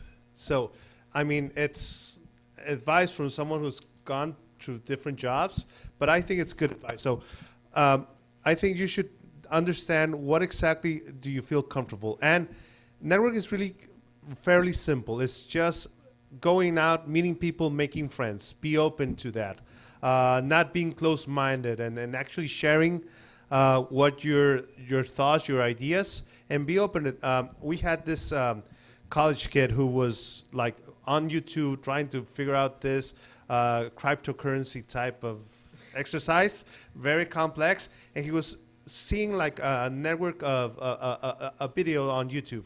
So we invited him out to come to San Diego, to San Diego startup scene, and oddly enough, the guy who does those videos is in San Diego and was at that meeting. So he got a chance to meet him and actually talk to him and actually interact and actually got out of more of that conversation and actually now sends email back and forth and actually helps him that. So go ahead, go out and figure out what you're excited about. If you're excited about comics, if you're excited about math, if you're excited about games, figure out where people that do games meet and go out and just hang out and try to make some connections. I mean, there's so many resources here in San Diego and California to meet those people. You should take advantage and don't wait until you're like 45 or 50 years old to make those connections. Start now and having fun and meet those connections right now.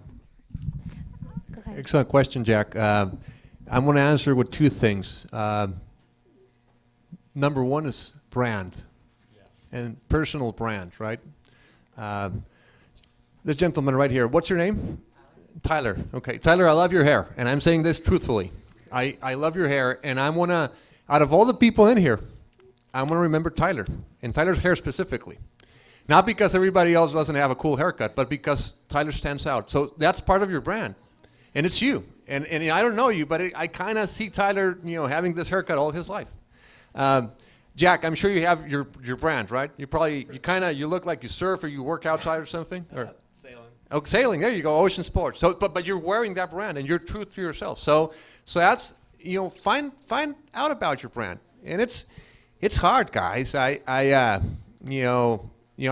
Everybody's born with some sort of personality profile, brand, whatever you want to call it. I don't want to get too deep here, but just figure who you are and start advertising that. And it's not commercial. It's Tyler. He's screaming, Tyler, that's his brand. You're screaming, Jack, that's your brand. And come up to people and say, hey, I'm Jack, this is what I do. And not only about the haircut, right? You got to talk about something else. Yeah. So that's number one. And number two, figure out a good spot. When I say spot, a good area, a good section, a good module, a good property on the internet, be it LinkedIn or something else. I'm going to advocate X, Y, or Z company. In my particular case, I don't have a Facebook account. I don't really use that. I do have a LinkedIn account. If you look at Felipe space Fernandez space CEO or COO, I'm going to come up. If you plug in San Diego, I'm going to come up. And I actually, the picture that I have in there, it's kind of like, it's actually not this shirt, but it's me having a microphone, speaking, just my face. So that's my brand. And that's what I do. And that's how people, hey, Felipe, do you want to, Luisa called me up. I kind of learned about you. Do you want to come and speak? Sure. I didn't know about Luisa or the Institute of the Americas. I've heard about it. I attended and we contacted him through LinkedIn message, for that's the right. record. So figure it out. Where do you want to advertise yourself? And you're at a perfect age. Your colleagues on the other room, they're probably kind of young, but the seniors especially, going into college, start looking for your brand and advertising your brand and being truthful. It's really hard to say that, hey, I'm a professional piano player. I don't know anything around piano. So be truthful. So those are the two things.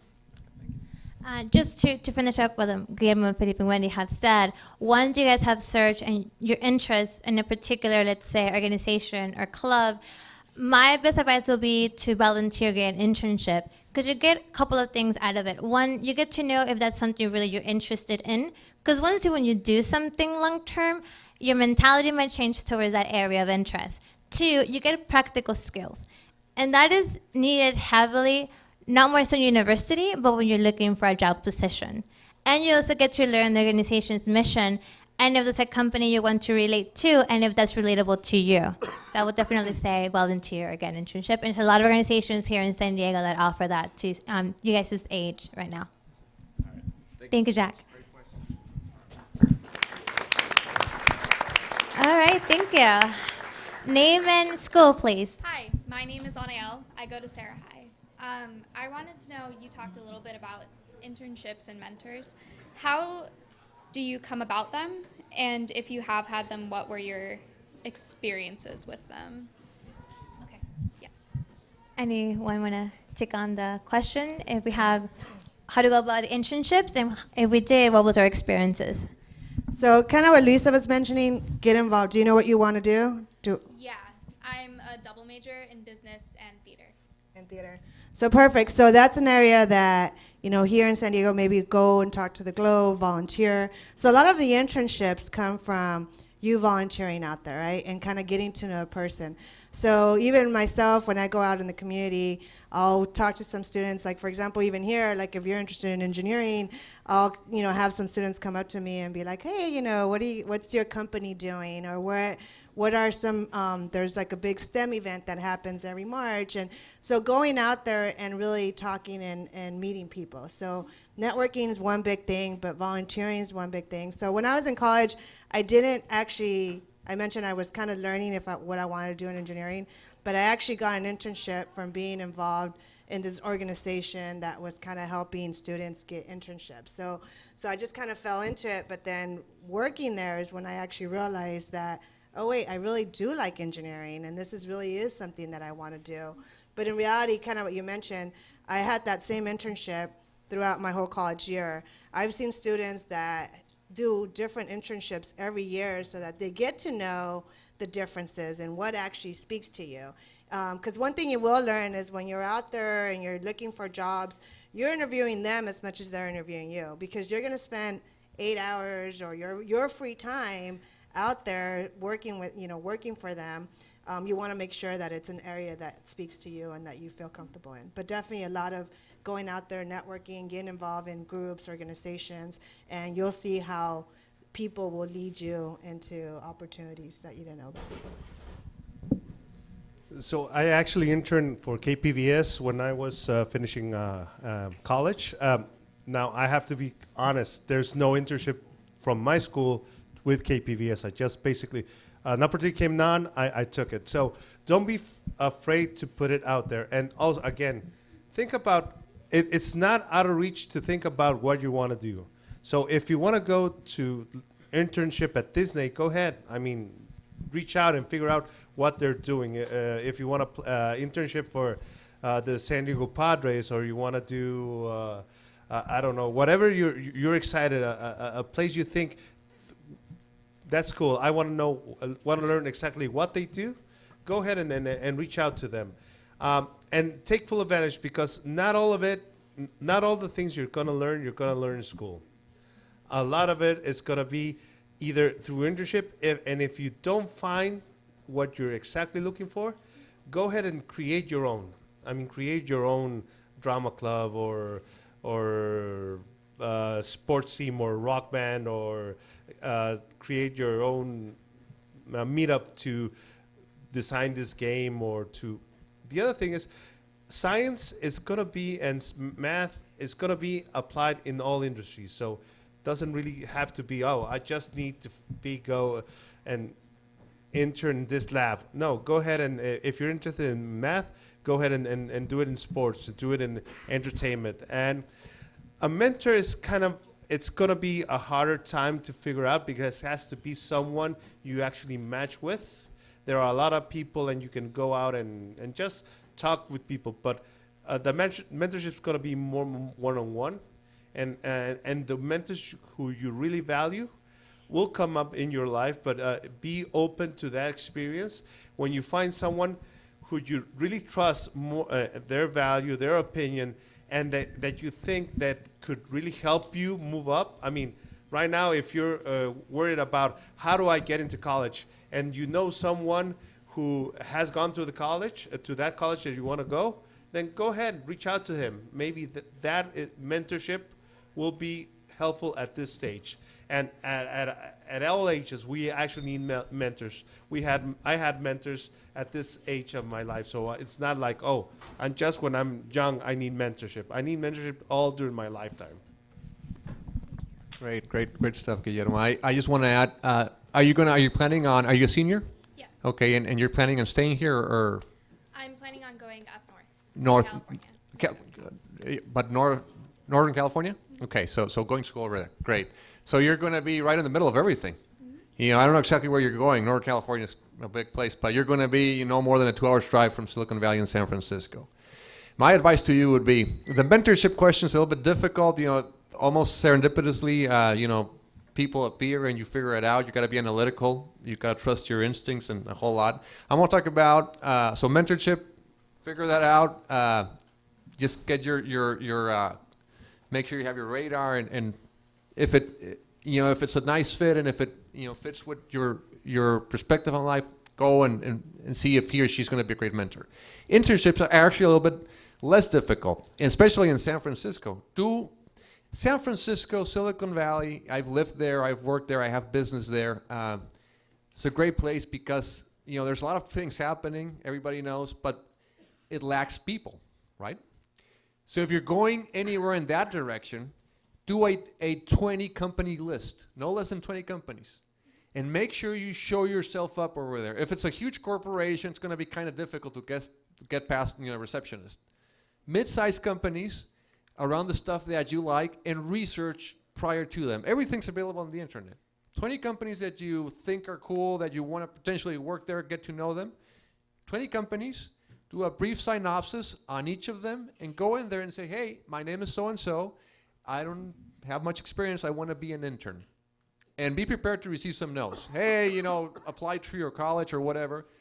But I'm sure there's going to be a couple of yeses in there, just by statistics, because people need people, especially up there. So that's my advice. Thank you, Felipe. Just to finish up very quickly, I mentioned the importance of practical skills within the internship because I learned this a bit on the challenging way after my college years, where I'm applying to this hospital and I have my degree, and it's like, well, you have zero experience in the field. Who wants somebody in the ER that hasn't touched patients in the field before? So yes, throughout my college years, I did some volunteering work here and there, but you have to understand also the area you want to go to. And a lot of organizations very highly value your practical knowledge and your previous experience. So I will definitely suggest to all of you that definitely within your studies, keep close to this interest, but get hands-on with the area you're studying because it will definitely set you apart from the person next to you. Thank you. Well, I'm going to disagree a little bit on that. I understand from the company side what the value of internship, but for you guys, go ahead and fail at an internship. I mean, try it. If maybe you're not really good at soccer, but go ahead and try for the Cholos. Why not? I mean, if it doesn't fail, yeah. I mean, go ahead, go for it. I mean, if you fail, in a couple of years, try another internship until you find the one that actually fits. The Cholos are our professional soccer team in TJ for those. Yeah. Thank you. Yeah, thank you.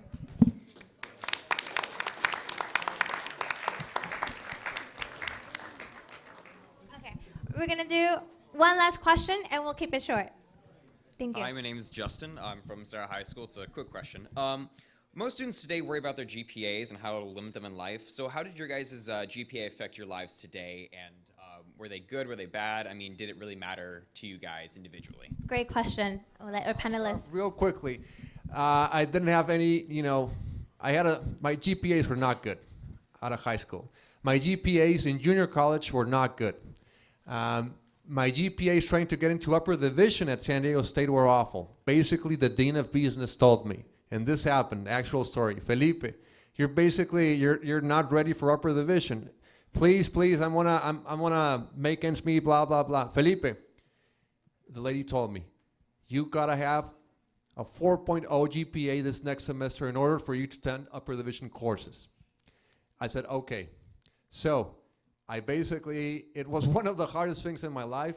Straight A's, absolute straight A's. I have a transcript somewhere in there. I can show it to you, Justin. The answer is, if you have a great GPA, that's awesome. If you don't have a great GPA, figure it out. The best thing that happened to me was basically breaking my behind, trying to get that, straight A semester, lower division, so I can get into upper division at San Diego State. I did it. Never again in my life, or academic life, I gotten straight A's. But it showed me a lot of things, and it gave me trust. And that's part of why I'm talking to you right now. So if you have, don't answer that. If you have a good GPA, leverage it. That's awesome. If you don't have it, don't sweat it. You'll figure it out. So I'm actually a hiring manager at Raytheon too. And recently I had an experience where this college engineer, who's the son of one of my friends, actually came and said, I'm looking to get an internship at Raytheon, or I want to get a job at Raytheon. Unfortunately, Raytheon does require our students to get a 3.5 or above, and in cases, it's 3.0 or above, but it's in certain cases where you have experience, you have knowledge, you've been working in the background.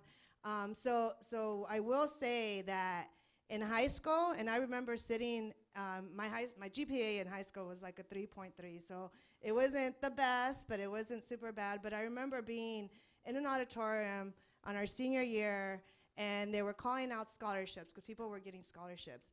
And I recall the students that had 4.0s and that had real high GPAs, they were getting called up and they were calling out the numbers. So I was getting a $500 scholarship or $250 scholarships. These students that had 4.0s were getting $20,000, were getting $30,000. And I recall that moment sitting there and saying, why didn't nobody tell me that I was going to get free money if I actually paid more attention in school, made sure I dedicated, and got my grades up? So that was high school, right? In college, now you're competing with other students, and at that time, you are looking at GPA, and you are looking at work experience because the market gets a little competitive out there. I will tell you that now, after working as a professional, nobody cares about your GPA. Nobody's going to ask after you've been in your career and you're a professional. Nobody is ever going to ask you again. I don't think I was asked when was my last GPA since like 10, 15 years ago, right? But in reality, right now, you guys definitely pay attention to your GPA because it does matter. Because in reality, that's one thing that we look at. And you can be an outstanding student and you can be doing great things, but make sure that they don't even question your education because they now want to know more about you and what you bring to the table. So definitely, if you're, and then I had to have a talk with this young man, and I had to tell him, we like you, you're a great guy, but go back, focus on your schoolwork, and don't let that go.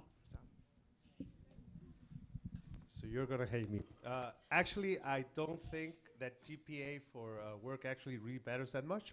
Google has this policy that they don't really notice the GPA. They are looking for other qualities. Now, let me be straight. GPA is important for getting to college, finishing college, getting some sort of a grant, scholarship.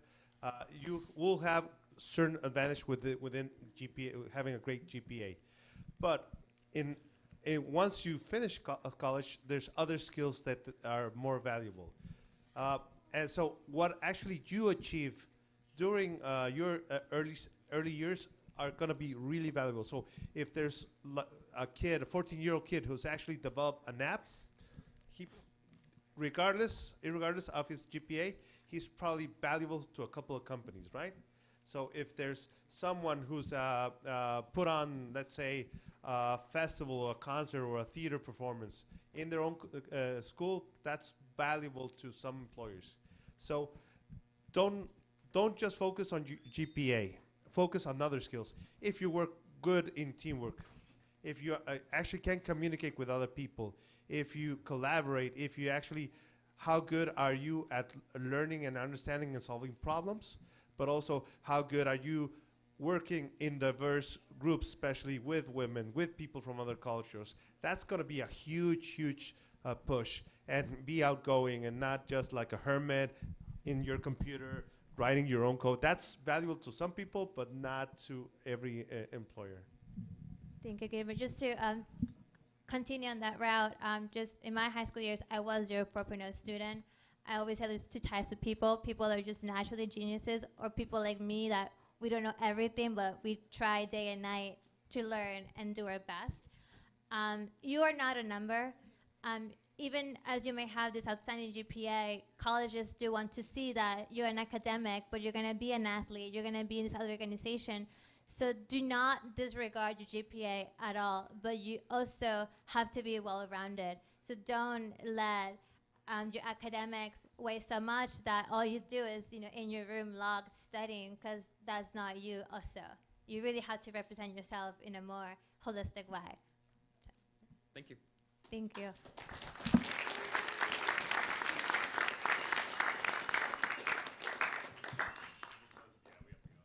All right. Okay, what about the other students?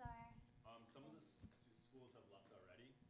Their bus is already picked up. All right, well. All right, guys, you're staying here. Yes. Have a nice day. On behalf of the Institute of the Americas, I do want to acknowledge all of the collaborators that made this possible. A special thanks to the STEAM Leadership Series, San Diego Unified School System, and really help me give the warmest round of applause to our panelists for being here today.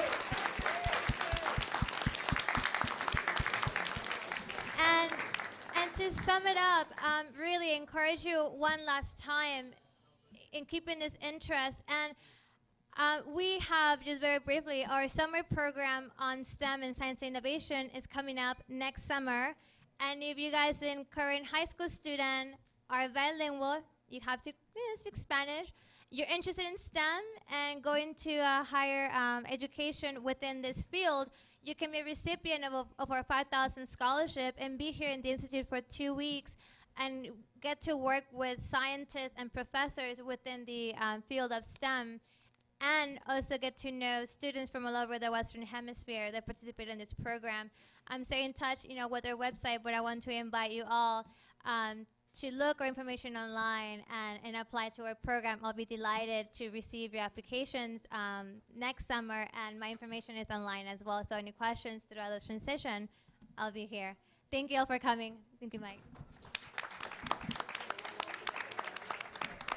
All right.